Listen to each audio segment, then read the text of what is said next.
Bueno, entonces vamos a hablar de la terapia de resincronización, la optimización. Es importante empezar con la selección del dispositivo y tener pautas claras durante el implante y después la optimización en la consulta. El resincronizador empieza cuando yo me siento a escribir el material, el dispositivo que pido a la industria para implantar. Después sigue en el momento del implante y sigue después en la consulta. No puedo reprogramar algo que está mal implantado y no puedo implantar algo que está mal pedido. Es algo importantísimo pensar con anticipación qué es lo que voy a pedir. Hoy por hoy todos los dispositivos son compatibles con resonancia y elijo para estos pacientes batería con longevidad extendida. Después vamos a ver qué es lo que implantamos, o rama izquierda, o biventricular, o epicárdico. Siempre tengo que tener un plan A y un plan B. No puedo ir con un plan A y después, si no puedo, me quedo ahí y mando el paciente a unidad coronaria y reprogramo dentro de 3-4 meses que puedo ponerlo en sala de vuelta. Estos pacientes no tienen 3-4 meses para esperar. Hay que resincronizarlos de una vez y para siempre. Así que hay que ser muy responsable con el material que llevamos a la sala para hacer estos dispositivos. En el caso de biventriculares, hoy por hoy los dispositivos tienen que ser cuadripolares, los catéteres del ventrículo izquierdo. ¿Por qué? Porque hay abrumadora evidencia que los implantes se hacen mejor, tienen menos desplazamientos porque los puedo progresar más y tengo 12, 16 vectores, como ustedes ven acá, para poder elegir los mejores umbrales, no tener captura frénica y además elegir mejores vectores de despolarización y optimización. Después, muchas veces podemos elegir electrodos de fijación activa, como vemos acá, que me permiten acceder a la vena que yo quiero con menos tasa de desplazamiento. Me da más opciones que los catéteres convencionales. Y obviamente tenemos que ir con un montón de vainas y subselectoras y catéter balón que me va a permitir ver bien la anatomía y poder navegar por toda la anatomía. Todo esto lo tengo que tener por duplicado. Corto una vaina, se me cayó, tengo que empezar de vuelta. Todo por 2. Y si no puedo con rama izquierda, voy a biventricular. No puedo con biventricular, voy a rama izquierda. Por más que en la guía lo ponga en serie, realmente es el mismo acto quirúrgico que yo tengo que realizar con el paciente. Durante el implante, algo que muchas veces no tenemos en cuenta es dónde posicionar el catéter de ventrículo derecho. ¿Sí? En general tendemos a empezar el implante poniendo el catéter de ventrículo derecho para asegurarnos la estimulación en caso de tocar la rama izquierda. Pero a alguien se le ocurrió decir, voy a poner primero el ventrículo izquierdo. ¿Dónde? Donde pueda, en la mejor vena que pueda. Y una vez que pongo el catéter de ventrículo izquierdo, trato de mapear con el ventrículo derecho cuál es el lugar de mayor distancia eléctrica.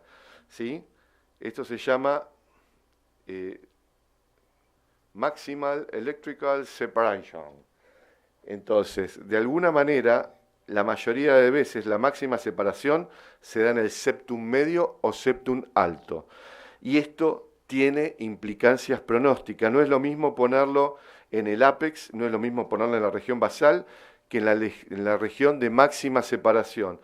Hay estudios que indican que los pacientes tienen mejores outcomes, mejores fracción de eyección, mejor caminata.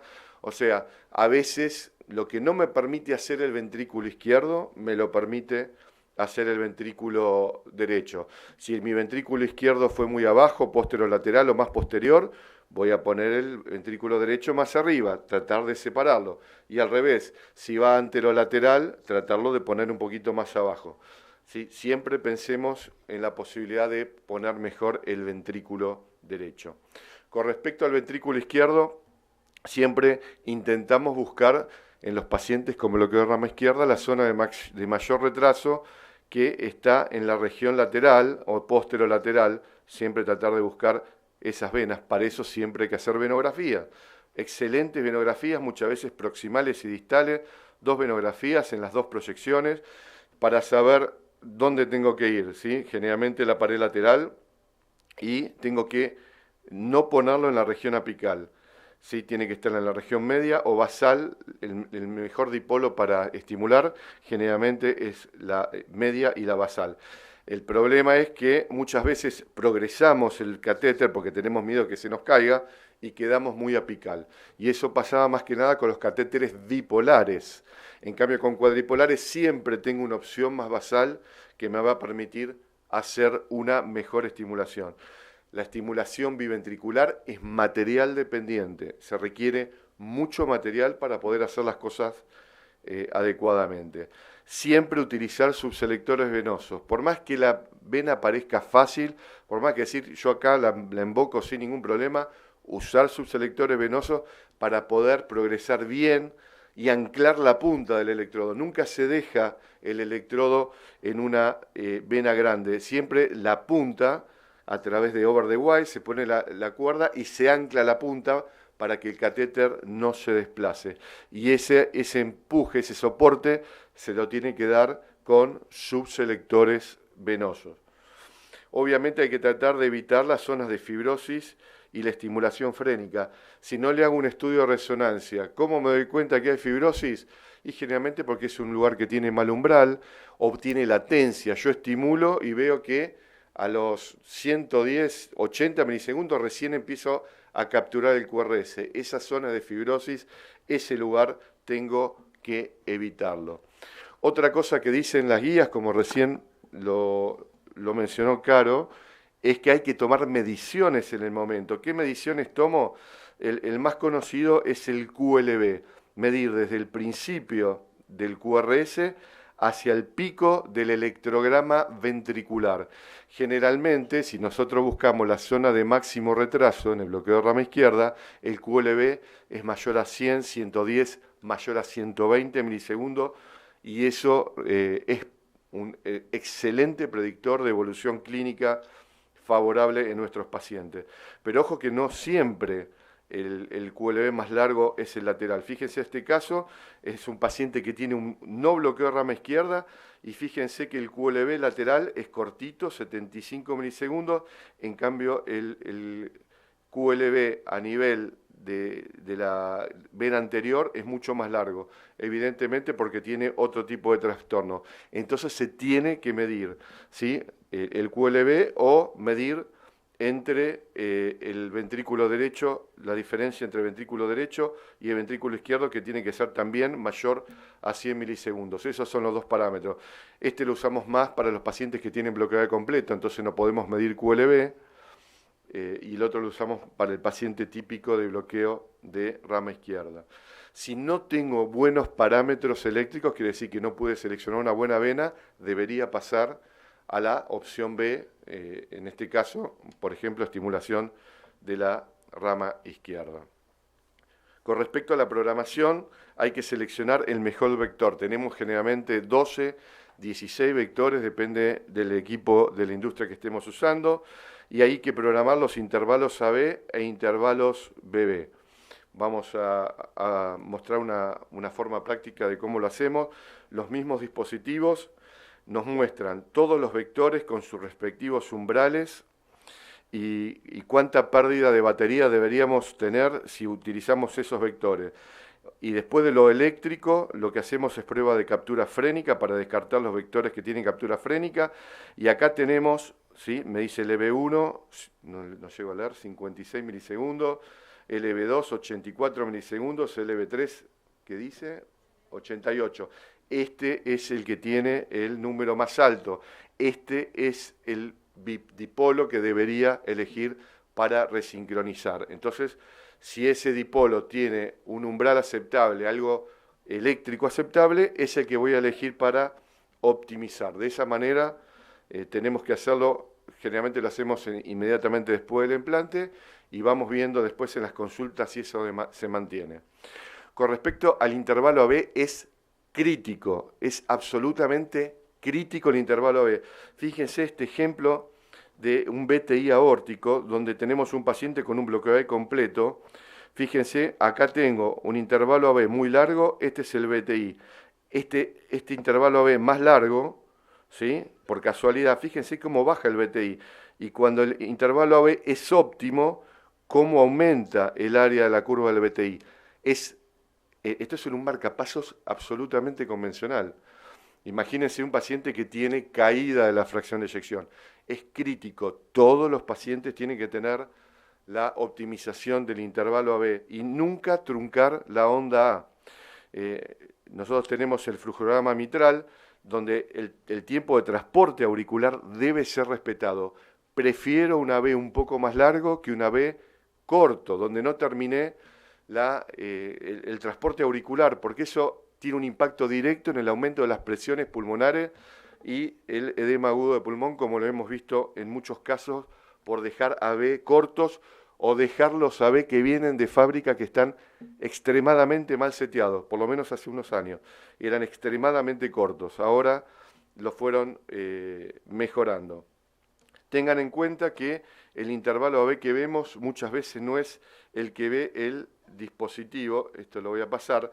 En el electrocardiograma vemos lo que llamamos el intervalo PR, pero el marcapaso censa la onda P según donde esté puesto el catéter y la onda R también según donde esté puesto el catéter. Entonces, el PR no tiene que ver a veces con el intervalo AB.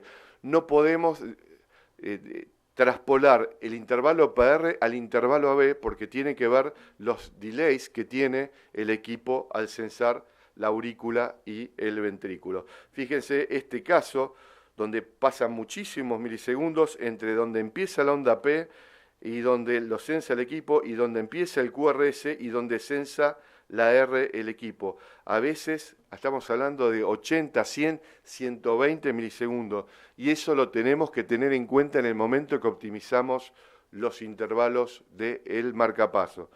¿Sí? Eso es algo que tenemos que tener muy en cuenta y esa es una de las cosas que no podemos hacer por home monitoring. No tenemos la forma de comparar el electrocardiograma con los electrogramas intracavitarios, por eso tiene que hacerse in-office, ¿sí? Otro tema es el tema de latencia, lo vimos hoy en el caso que hicimos hoy. A veces, desde donde está la espiga hasta donde comienza, fíjense acá, la espiga auricular y donde comienza la despolarización auricular, puede haber un periodo de latencia, porque este es un área de fibrosis, que puede llegar a ser hasta 100, 120 milisegundos y tenemos que tenerlo en cuenta en los intervalos para programar. Desde el punto de vista, estoy cortísimo de tiempo, desde el punto de vista de cómo hacemos un enfoque práctico, lo que tenemos que hacer es utilizar electrocardiograma de superficie. La estimulación ventricular en los marcapasos convencionales. Yo en los marcapasos convencionales tengo un catéter derecho en la aurícula y un catéter ventricular derecho, y sin embargo tengo que pensar en el intervalo AB izquierdo. Entonces, de esa manera, la espiga del marcapasos tiene que empezar cuando terminó absolutamente la despolarización eléctrica de la aurícula. Y el acople electromecánico, ¿sí?, se va a hacer solo porque todos los fenómenos derechos tienen que llegar a través del sincicio al lado izquierdo. Pero en caso de los resincronizadores, como yo estoy con un catéter ya puesto del lado izquierdo, tengo que dejarle unos 30 o 40 milisegundos para este acoplamiento electromecánico. Entonces tengo que ver que termine toda la despolarización auricular, tengo que contar un cuadradito y ahí debe estar la espiga del resincronizador. Si no, es un intervalo AB extremadamente corto. Como sabemos bien, hay muchas formas de hacer la programación de intervalo AB. Una cosa es empírica o guiada por el electrocardiograma, como les acabo de mostrar. Hoy por hoy todas las empresas tienen también intervalos AB adaptados a través de ciertos algoritmos. Todo esto tiene ventajas y desventajas que no me da tiempo para comentarlas. Con respecto a los intervalos BB, generalmente la mayoría empezamos con intervalos BB0, o sea, simultáneo, o a lo sumo adelantando el ventrículo izquierdo entre 0 y 30 milisegundos, tratando de buscar el QRS más angosto y el que tenga mayor grado de fusión. ¿Cómo veo la fusión? Porque tengo en D1 un inicio negativo y en B1 un inicio positivo. Eso quiere decir que tengo algo de un vector izquierdo bastante importante. Fíjense este electro donde empieza con S en D1 y R en B1. Esto parece estar bastante bien, pero fíjense el intervalo AB. No termino de ver la onda P y ya le pongo la espiga ventricular. Este intervalo es demasiado corto y está truncando el transporte auricular. Ninguna duda que esto es deleterio. Este resincronizador está mal optimizado. No tengo tiempo de mostrarle casos clínicos, se los muestro así rápidamente. Este es un paciente con un QRS extremadamente ancho. Cuando ustedes ven una aberración como esta de ancho, el paciente tiene dos problemas. Además del rama izquierda, tiene una alteración de la conducción interventricular. Cuando vean esto, piensen en LOT o Hot CRT. Seguramente vamos a tener una excelente charla más adelante de esto. Fíjense. Acá pusimos un rama izquierda, fíjense que quedó bastante lindo, pero sigue siendo ancho con un índice de sincronía por sincromax intermedio, y en cambio cuando le agregamos el BI se hizo mucho más angosto, y además de angosto, fíjese que empieza y termina exactamente en el mismo lugar, totalmente sincrónico. El Syncromax es otra herramienta que utilizamos para optimizar los resincronizadores en todos sus intervalos.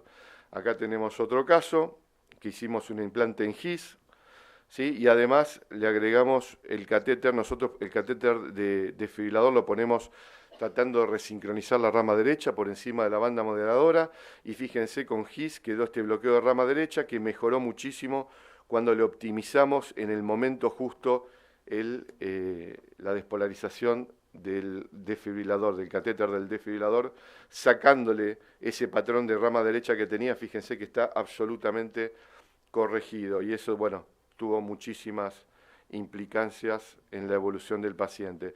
Acá les muestro también la optimización por eco. Muchas veces comparamos porque nos gusta, nos divierte, hacemos Syncromax versus eco y vamos viendo la fracción de eyección automática, los diferentes intervalos interventriculares, y vamos viendo y tratando de validar. A veces, fíjense, que sea ancho no tiene que ver que sea disincrónico. Fíjense, estimulando directamente el tracto de salida con el del desfibrilador, 171 milisegundos, sin embargo mantuvo la misma fracción de eyección y tiene mejor intervalo interventricular que cualquier otro, ¿sí?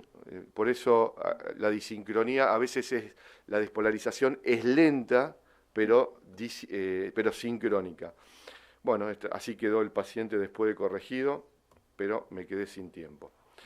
Para terminar, el implante, en el momento de implante es fundamental contar con catéteres cuadripolares, la selección adecuada de la vena y también la selección de dónde posicionar el catéter DVD. Hacer todas las mediciones que hay que hacer, están en las guías, no podemos dejar de hacerlas, el QLB y medir BI-BD. Y después los parámetros de programación. En el paciente que es no respondedor, ninguna duda que hay que hacer una optimización por eco, por algún otro método. Nosotros usamos Syncromax. Muchísimas gracias.